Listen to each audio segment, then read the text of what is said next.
inviting me back. And it's if nothing else, wonderful to have an excuse to come back to Budapest again. It's a lovely place.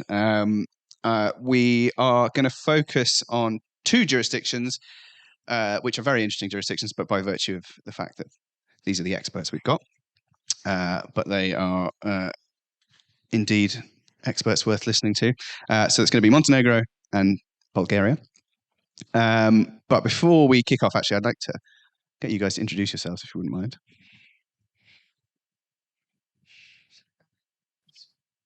Hi, everyone. Is it on? My name is Silviia Baykoucheva, and I'm part of the compliance department at Amusnet Interactive, formerly EGT Interactive.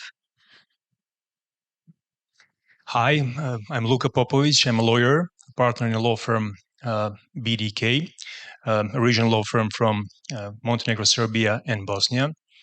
I'm the head of the Montenegrin office of the firm, and I'm also the head of the gambling industry practice in the firm.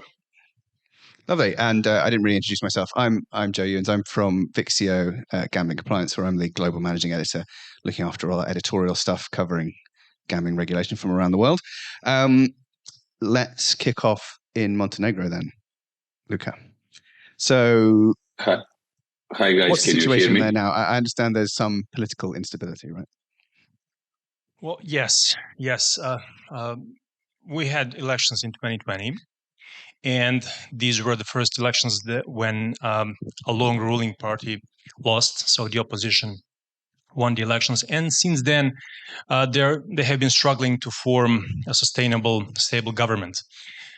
So in the past 2 years, we had two governments. The current government there was a no confidence vote passed a couple of weeks ago. So there are currently negotiations to form the third one. So as you can imagine, all these political issues are being in the focus of the political parties and the government. And this lack of instability and created also a lack of focus on the economy, on the legislative changes, including the changes that were relevant for the gambling industry. So that's from the political side, and there was some changes set to happen in the meantime regarding the gambling sector, the gambling industry. It was supposed to have a new gambling regulation.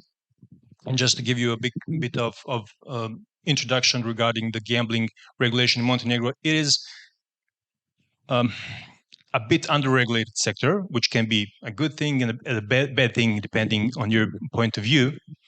But definitely there are some things that need to be regulated or need to be better or more regulated. For example, there is complete lack of regulation related to responsible gambling. And online gambling is also not so well regulated in that it requires you to get a land-based license first, and also there is a complete lack of any technical requirements for the gambling platforms when it comes to online gambling. So there was an idea to get this new legislation in place. The process started, and we had a first draft of the legislation sometime last year. But then it stopped because of all these political situations. So we haven't seen any progress since then. We did have a chance to check this draft and to make some comments on that. But since then, it's completely stopped. So we still don't know when the focus of the government would be back on these processes and on this particular one. And just to illustrate you the attitude of the government towards these changes, is that since 2016 we don't have a lottery in Montenegro. That's the year when the concession, the license expired for the last lottery operator. It was not there was no state monopoly, so it was a private company, and the license expired. And since then, the government has not launched any new tender or amended the law to get a state-owned lottery. And you can imagine how much lost revenue is there. And the government is, when they're talking about the changes in the gambling industry, they're always, as one of the first arguments, mentioning that they want to increase revenues from amendments to the new law. And they lost this opportunity and basically not to have any revenues from lottery for 6 years. So obviously, post 2020, there's been political instability. There's a reason why maybe they were distracted. I mean, what stopped them in the years before, in the 4 years between 2016 and 2020? Why didn't they sort out the lottery then? Yeah, a good question. I believe the real reason was that there was a lot of lobbying, and they were not ready to make a final decision on whether they want to continue with existing regulation where the lottery was private, or they wanted to switch to state-owned lottery. So it took them some time. Again, I think it was lobbying involved, so they didn't make the decision. That's the reason I believe. Okay, I understand that we have a surprise guest, which is wonderful, who is on the agenda. Lazar, I think, is joining us remotely. We weren't sure he was going to be able to make it, which is fantastic. So he'll be able to talk about Serbia. Hi guys. Whenever can you hear me? He appears. Hey, there we go. Ciao. Hello. Hi. I don't know if you can see me or hear me. Only I cannot see you, so I can. We can hear both you. see and hear you. Well, I can see you from an angle, but. So, hi everyone, and regards to everyone from San Francisco. I'm at the moment in the USA, California. So thank you for having me. My name is Lazar Miučin. Some of you know me very well. Some of you see me for the first time. And I'm an industry specialist in the operational part. Like, we are the iGaming advisors, a consulting agency helping operators grow their numbers. And we are specialized for Balkan market. We do have operation in, most of our clients are coming from Serbia, Croatia, Bosnia, and Montenegro. So we can continue later on. I will add my comments. Wonderful. Awesome. Thank you very much. Well, that's exciting news. Let's get back to Montenegro, though. So, where do we stand with this new bill? Let's talk a little bit about, I guess, what's in it before we talk about maybe what's going to happen with it. What are the big changes? Well, one of the biggest changes was the change of the taxation or the license fee. It's called concession fee in Montenegro, but it's basically a monthly license payable by the operators, and it is supposed to be increased. What we saw from the draft, the idea was to change it from the currently low 10% of GGR to 5% of stakes, which, when you calculate, is around 5 times more. Then there are some restrictions which do not exist right now. For example, operators would need to own gambling equipment, which is a bit strange, meaning that any rental arrangement or even financial leasing arrangement would not be possible for the operators. So if they want to finance through financial leasing, that won't be permitted if what's proposed in the draft stays in the final amendments. There are some good things, though. For example, for land-based casinos, currently one-off award fee payable when you get the license is 2 million euros. So it will be reduced to zero. It's going to be abandoned in the new draft. And also there is some additional regulation on online gambling. Unfortunately, the new draft proposed actually retain the same requirement as it exists now, that you need to get first a land-based license, and then as a sort of an upgrade, you get the online license. So that's something that I suppose still will be debated and discussed. Of course, there are some operators who are lobbying and in whose interest this is, the existing betting operators and land-based operators, because it gives only them the option to get online operations. But this closes the market a bit, because there are a lot of big players who would like to enter the market, but this requirement is, a bit of a pain in the neck. You need to get some establishment that you usually do not operate, just in order to get the online license and to get the opportunity to do your business. So you mentioned that the existing legislation lacks anything on responsible gambling. Does the draft ramp up requirements there?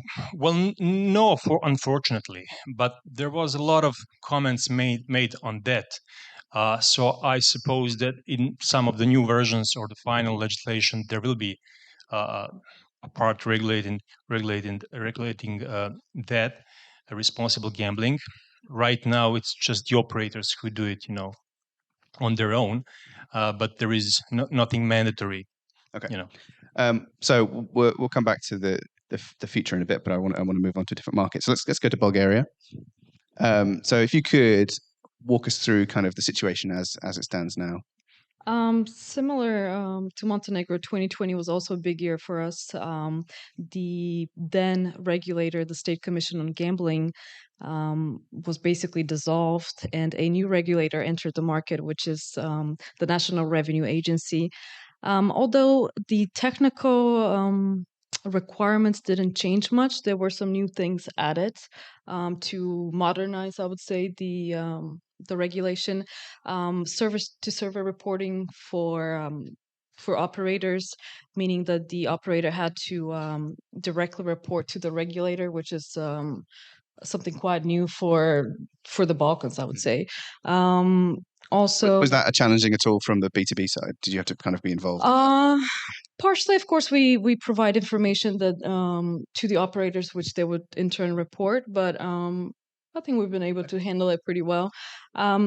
Also, another thing is the blacklists, the website blocking for unlicensed operators. That's something that's been a big topic. I think at present, once they're notified that they're on the blacklist, these unlicensed operators have 3 days to cease operations in Bulgaria, basically to restrict it.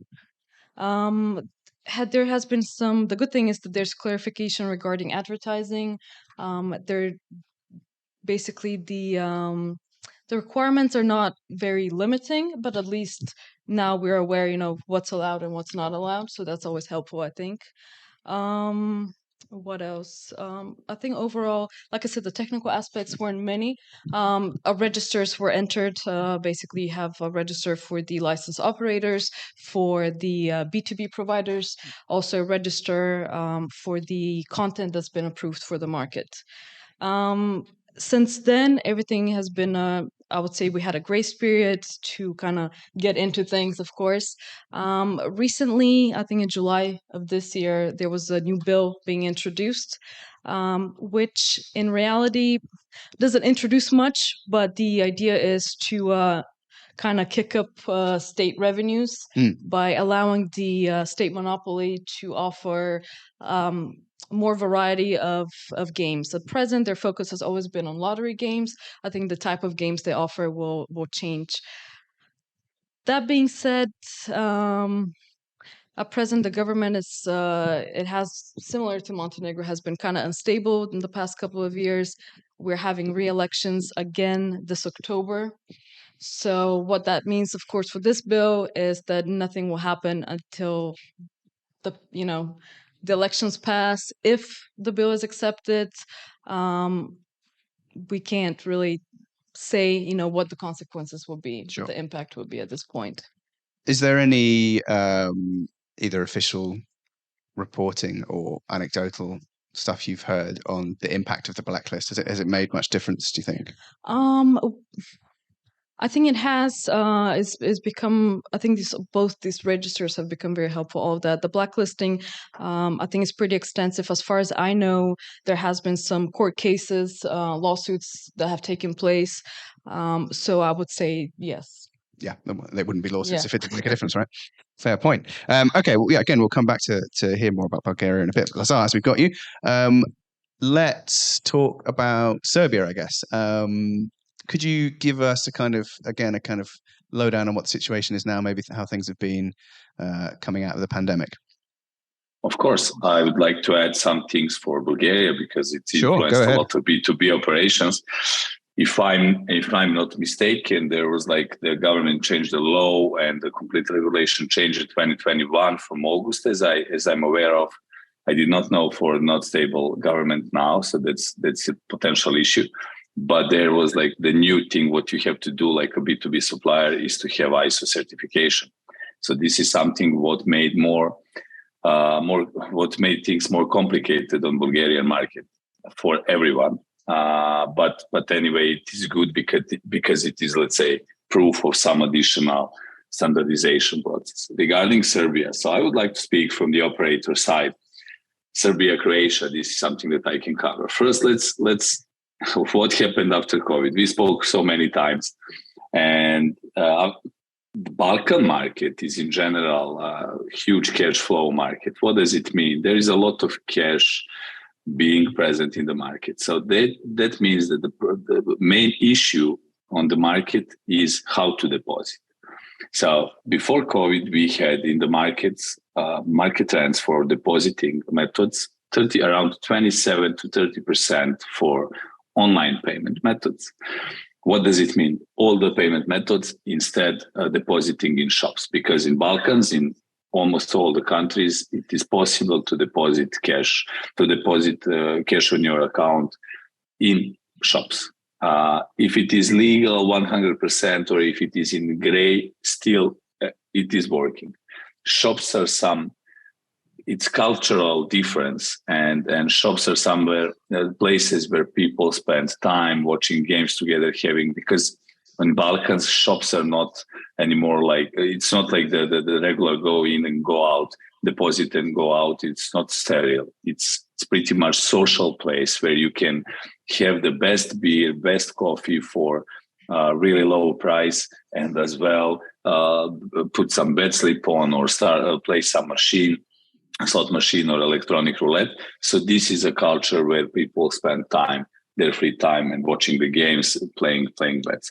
This is why it is important, especially for Serbia. It is important because they did many depositing before COVID in the shops, like more than 70%, which is a huge amount. That means that all the online brands that are coming to the market, they're not able to establish their operation, or they cannot take even 1% of the market, which is huge. In Serbia, exactly, you have at the moment 24 licenses and 23 because one is lottery. And lottery is, I believe that Serbia is the only country where lottery is not involved like in all the other countries. Example, Slovakia and Stipo's company, they were the market leader with the whole gambling operations, and they were setting the standards, and they also had an exclusivity for casino until 2020. So the main thing and the main progress what happened is that during COVID, of course, shops were closed. So how you will deposit? Via online methods. So there are some new online payment methods, and this average increase from, let's say, 27, 28% to even 45%. And now, after COVID, so post-COVID thing is around 37, 38, which means that it speed up all the process for 10 to 12% averagely on the market. What is another thing, what is important? I consider the payment one of the most important things, payment and withdrawal. If player will not be able to withdraw their money and deposit their money, they will not be able to play. So of course that it's in top priority. And what is the next trend? What is happening? The Balkan area was sportsbook market, 70-80%. So there were waves. It's normal. So the cycle is how it's going. So at first it was only slots. Then from end of 90s, it's starting going with sports betting, then going down and similar. But now the trend says, so it was the markets were the shared 70% to sportsbook players and 30% to casino players. Now casino is growing, and now it's already on the market. New market trend is 50%. That casino is become 50% together with sportsbook. That does not mean that sportsbook went down or in process of stagnation, but casino is slightly faster growing at the moment. And this is in general industry trend. If you see all the things in Europe. So for an example, in Latvia, we have 90% is casino, 10%, 15 or 50% is sportsbook. Depends on the operator, of course, but let's speak about the average numbers. In Czech Republic as well, it's similar. So it's 50-50, 60-40 to casino at the moment average. This is coming to Balkans, which I consider a good thing because players are being more educated and that for me, that means that COVID did something to help all of us to. Now I'm in a hybrid conference, so COVID bring us this as well. They bring it to the players. The level of education is a bit higher, and I believe that the only thing and the only problem, the biggest problem here we have is education of the players. So there is, at least in the Balkans market, I believe everywhere, but at least in Balkans market, players are not familiar how they can use their bonus offers, how they can use their payment methods, what exactly every game means to them. That is also why the land-based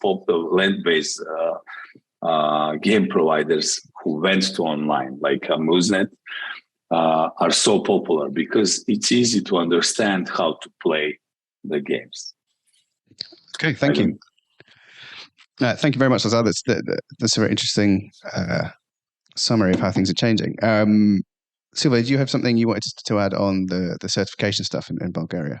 Yeah, I was going to clarify that actually, with even prior to the 2020 changes, we always had licenses for both B2B and B2C. So both operators and providers had to be licensed, and of course, that kind of brings a safety to the market where the player can enjoy games and also play safe games instead of going to unregulated websites and looking for content.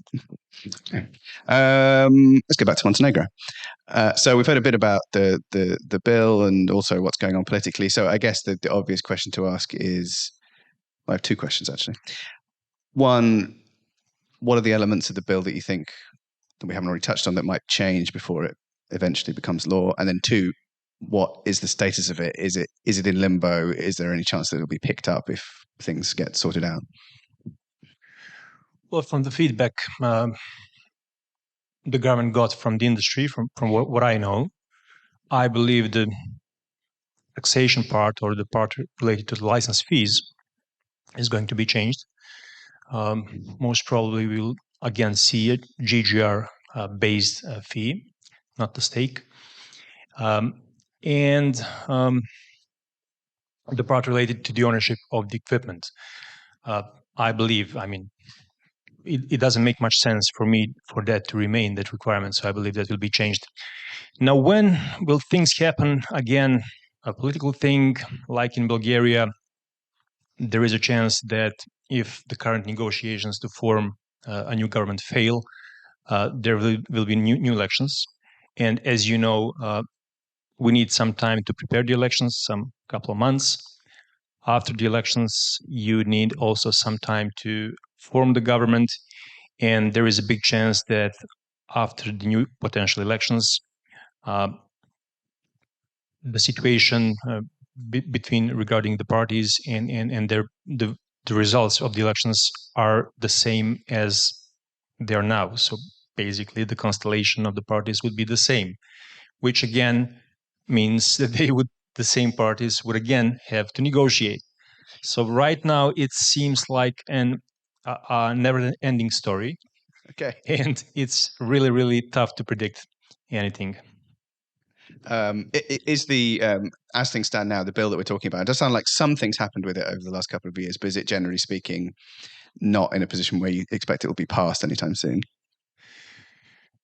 In the best case scenario, I think in 6 months or so, in the best case scenario, okay, if the focus of the government shifts back to this process in 6 months. Okay. But very, very optimistic prediction. Silviia, you mentioned there's elections coming in Bulgaria as well. I mean, depending on how those go, do you expect there to be any big impact on the way that gambling is regulated or legislated in Bulgaria, or do you think it'll probably I would say no. Given the bill that was introduced now in 2022, again, the changes are mostly income related, as far as for the state monopoly to be able to capitalize more on the market. So I would say the technical aspect of the games will not change. We don't expect any major changes, but again, you never know. Lazar, are there any big regulatory changes on the horizon that we haven't touched on already? Also, if you have anything to say about Albania, where I know there's a bit of pressure to unlock sports betting, that would be interesting as well. But anything on the horizon that you think we should be aware of? I do not have any information about Albania, unfortunately, except what you said at the moment. What are the things? So I believe that there are no changes, at least for Serbia and Croatia. The interesting thing for Croatia is that the market is limited, and in every 6, 7, 8 years, the government is opening a public offering for someone to enter the operation. It's tough to operate because there is only 10 or 11 licenses, and the market is really good and growing, and it's really, really stable.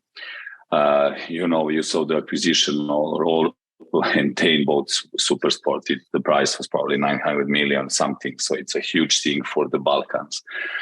And regarding the regulation, I was speaking before on some of the panels. I believe it was also from some of the Zoltan's team.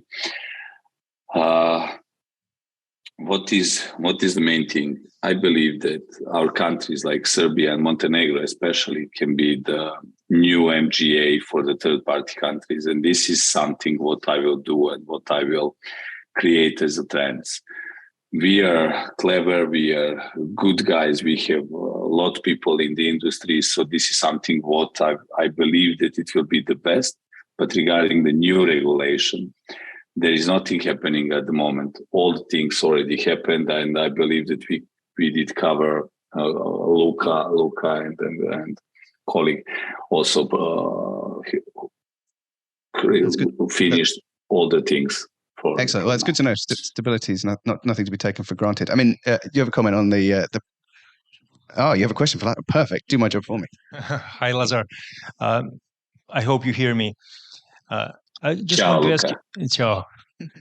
I just wanted to ask one thing from your experience. Of course, if you had any experience with it, but I feel that from the AML anti-money laundering perspective, online operators in Serbia are doing their KYC procedure during the registration is not quite compliant with the regulations. In that kind of simplified process of identifying clients just based on the web form and copies potentially on ID documents, it seems to me as not based on the law, as that kind of exemption is not provided. I mean, is it an issue that you are familiar with, or something that you had experience with, or any opinion on that? The thing what I'm familiar with and what is happening for sure that companies in Serbia are trying to finish integrations and to launch Blinking or Sign D. These are the things. So I know that some of them already started working with Blinking for the KYC process. And this is what is, let's say, the most important at the moment. I do not have any feeling regarding AML, but that's maybe it's not maybe it is not fully compliant by the law, but anyway, they have behind that on the back office, they have at least 2 AML officers who are actually doing something. So this is what I know, and I'm sure that this is the place where we can improve the things, but there are companies who can help us do it easier, like Blinking and Sign-D. This is not a commercial, just this is not an advertisement. I'm just speaking in general. So I don't see any issue at the moment. It is the same, like, in Serbia, there was the same law saying that all the players has to pay the taxation, winning taxation, and because operator had to pay it instead of the player, and they did not expose it to the player. So every GGR was like reduced. And now the law changed because it was completely not useful. So there is no tax for the players. It is not an obligation of an operator, but it is obligation of the player if they will ever charge. So the market is slightly being regulated from day to day, and it's going slow in Serbia, but still, this brings us MGA opportunity, if you ask me. Thanks. Awesome. In a moment, I'll ask if there's any questions from the floor. So think of some. But before I do, you said that things probably aren't going to change much in Bulgaria in the near future. But I mean, are there things that you wish would be addressed? I would say legal things won't change, so legislation-wise. But in the past couple of years, despite that we've had, some bit of political turmoil, I would say, the market has changed a lot for us, actually. Okay. And we're quite pleased with it. Why? So we're seeing before we had, of course, the Bulgarian operators. Now what we've seen in the past couple of years, we not only have new Bulgarian operators enter into the market, we're also seeing big players, international players who have worldwide exposure coming to Bulgaria and setting up shop. So why is that? What's encouraged them to come now? I think basically seeing that, despite the political stuff, the gambling market has been quite stable. The legislation has safety measures in place that both make the operators trust the market and the regulator, and the players themselves are also now they feel, I would say, more secure because they do see that we have international competition coming onto the scene. We have new variety of games. The verticals are becoming more exciting, I would say. So players they're wanting to play. They don't feel the need to go outside, like I said earlier, on unregulated, unlicensed websites to seek new entertainment, new content. They now have it available there from licensed sources. Everything's regulated. Again, safety and trust, I think, are a big part of the deal. Also, another thing I would point out is, despite this inflow of new operators, the competition is still very low. So I think more and more big players are going to come onto the scene. So in that aspect, I think it's going to get very excited in a couple of years. Cool. Do we have any questions from anyone out there? Everyone's too sleepy. It's almost the end of the day. Well, I've got more questions. I should mention actually why I was asking about Albania. It was a bit vague. There is some movement there. They have a gambling ban in place at the moment, but to re-regulate sports betting in particular, including online, there was a letter sent by the Olympic Committee there, and the new chief of police made a speech recently where he suggested that would be a good idea. So just something to keep your eye on. I think there may be some movement there. Montenegro, I'm kind of interested in the offshore situation at the moment. Is there a kind of problem with? Is there a large offshore black-grey market? Do you think at the moment, is that something that the legislation would address in theory? Yeah, I cannot quantify. There are no any data on that, but it definitely is. It's not restricted right now, so they are easily accessible from Montenegro. So there is no any kind of prohibition or rule on that. The new legislation, I suppose, will be tackling that issue. And from what we saw from this version, from this first version, is that the idea is to prohibit any kind of access to offshore to offshore operators from Montenegro.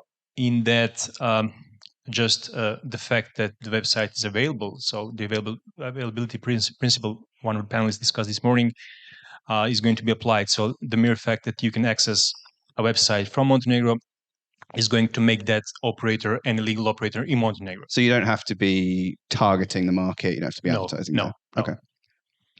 Most probably there will be a blacklist. We haven't seen that in this draft law, but I think it's a logical addition to this approach. Okay, interesting. I'm going to do one more check for questions. Oh, Lazar, do you have something to add? Yeah. Of course, I have. If we have time, I can. We do have time. For you, we have time. Okay, thank you. So there is something interesting happened like on 3rd of August. So regarding legislation, the online advertising things, if you want to do advertising on some kind of PPC, you're available to advertise on Google, you're available to advertise on Facebook and Instagram, but you have to upload and show and RMG. For RMG thing, you have to apply for RMG license for Google and Facebook, and this is a thing which allows you to boost your ads on this media. So what happened? Facebook cut off 30 and left only 36 countries, no matter if they are regulated or not, to be available to apply for an RMG license. And this happened in Croatia. This happened from 3rd of August. In Croatia, who spends probably, I don't know, like 1 million from the operators, maybe not 1 million, but 500,000 per month euros they're spending for advertising on Google, for sure. On Facebook, sorry, they were completely cut off. And the thing what are going to come now are new things and new stuff for the markets like Croatia. The more popular will become, like streamers, affiliation will start working because it was not working at all. And TikTok and some other things will be really interesting and popular from now on. So just for you guys, if you know and understand what is happening, just to know that this is ideal time to start something in Croatia regarding marketing services and advertising for the gambling. But this is what regulation can do to us. Bam, overnight thing, no more advertising. But the good thing is, of course, that you are in the same bucket like your competitors. But still, this is a huge issue. And I would like to add one more thing, is that also in Serbia, we can see that big operators are coming and trying to obtain a license. There were several issues because of the payment license from the banks, like the payment processors. There is only one company at the moment that handles all the card payments, and it is Sao Paulo Banca Intesa. And they do like monopoly, and there is no other way that you can do an online payment via card at the moment. So this is something that has to be developed so that everyone will be ready for the market. So it's regulated by Sao Paulo Banca Intesa, which is really not good for the market. And I don't have anything else. Yeah. I just want to add to this that when an operator from Serbia applies to Google for advertising, that application comes to my team. That's good. So Google is okay for now. But Facebook, what happened? Serbia left. Also, Bosnia was removed from the list. It's like, and no one is clear. So I came to San Francisco. I will go today to Facebook to see what is happening there and to see how they can help us. Wow. Yeah, it's really interesting. Pseudo regulation by big tech, I think, is a really interesting topic. Yes. I think we've run out of time. I certainly found that very interesting. All that remains is for you to join me in thanking the panelists. Thank you very much, guys. See you soon. I would like to say several words to say hi to my friends here. First of all, thank you, dear panelists. It was a pleasure to speak with you. Also, Joe, nice meeting you. And I would like to say hi to my friend Rob Dowling and Jakub Stefka. And I don't know if Peter and Stephanie from Lottery of Hungary are there. Hi, guys. Zoltan, thank you for having me, and sorry for misunderstanding. All right. Thank you very much. See you guys. Ciao, guys. Thank you.